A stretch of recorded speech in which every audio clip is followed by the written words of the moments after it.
Hey, we got Drewz Viewz, and I'm back for a little Car Tuesday, reacting to cartoons on Tuesday.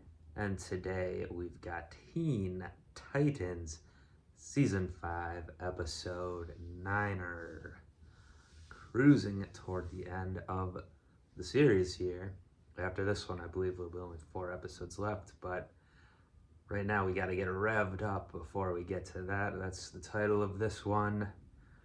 No idea what it's going to be about. Sounds like a car-based thing, so maybe a cyborg episode because he's always into the cars and things like that. Be revved up like an engine. Maybe it's a new villain or villain I'm not remembering that comes back that is car-based too, or just has some power like that. Will the Titans be in this episode? I assume at least some of them will be. They've really been segmented this season. A couple episodes had all 5 of them, but a lot haven't. I just had 1 or 2, and then last episode had Goose Egg.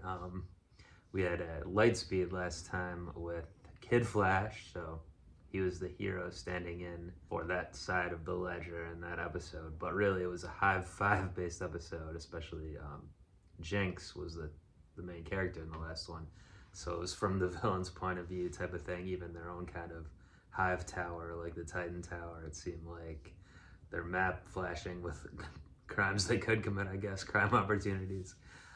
So it was pretty funny, but we saw a little possible of a romance, at least flirtation for sure, between Kid Flash and Jinx, but maybe more importantly toward the main storyline, we had Madame Rouge back, who seems to be one of the primary villains this season and one of the most formidable.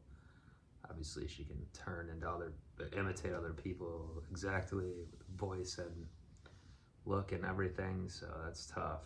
And she can also shapeshift a little bit with her arms and stuff, and yeah. So we'll share any of the other main. 2 episodes ago we had Monsieur Mala, the gorilla guy. He's another one of the top dogs in the Brotherhood of Evil, so I wonder if we'll get a different villain this time from that, or will the Brotherhood not be the main antagonist in this one? We'll see. But yeah, I'm assuming there will be Titans in this, but the only way to find out is to go ahead and watch it. Let's get revved up. Let's do it.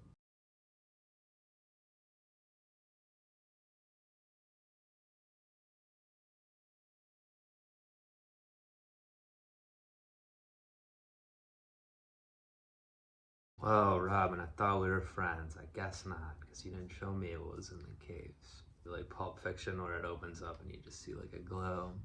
Well, pretty fun comedy app. I see there Ding Dong Daddy, voiced by David Johansen. I believe that's the guy who sings "Feeling Hot, Hot, Hot," which what is his name in that? Oh yeah, Buster Poindexter.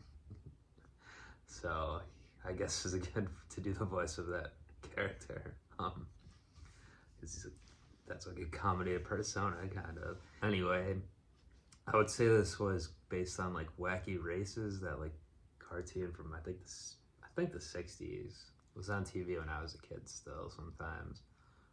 But yeah, like every episode was just people racing each other, kind of like villains like this, different kind of characters. So I'd say that probably took inspiration from that. Fun to see some of the other villains come back, even though they didn't really get to speak, other than Red X, of course. So I wonder, I kind of forgot about him a little bit. I wonder if he'll factor in at all to the final end game of the show here. And I hope that's the case. I mean, he's kind of an anti-hero, not a straight villain. And yeah, so Robin saved him, so he went and took care of the other villains for Robin, I guess. So kind of worked together at the end. But yeah, good little setup, breaking deals, kind of. Robin, Red X, and then Cyborg and BB. Mostly having to deal with the T-car getting destroyed, which is always funny. By the kind of gremlin kind of, I guess, working for Ding Dong Daddy, his pit crew on wheels.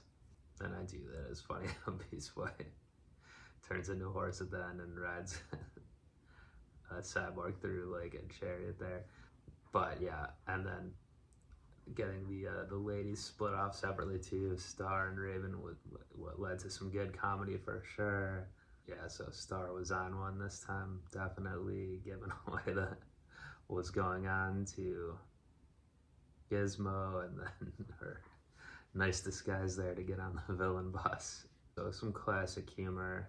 And I said in the opening, I would assume this would be the last quote-unquote comedy up like that in the series here.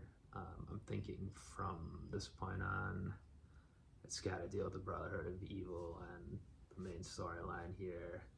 Maybe we'll see some of the threads coming together of like Titans East and the Honorary Titans and all these other characters we've met this season, and a big battle of good versus evil. So looking forward to that, but I'll see if that does happen or begin to happen next time on episode 10 of season 5.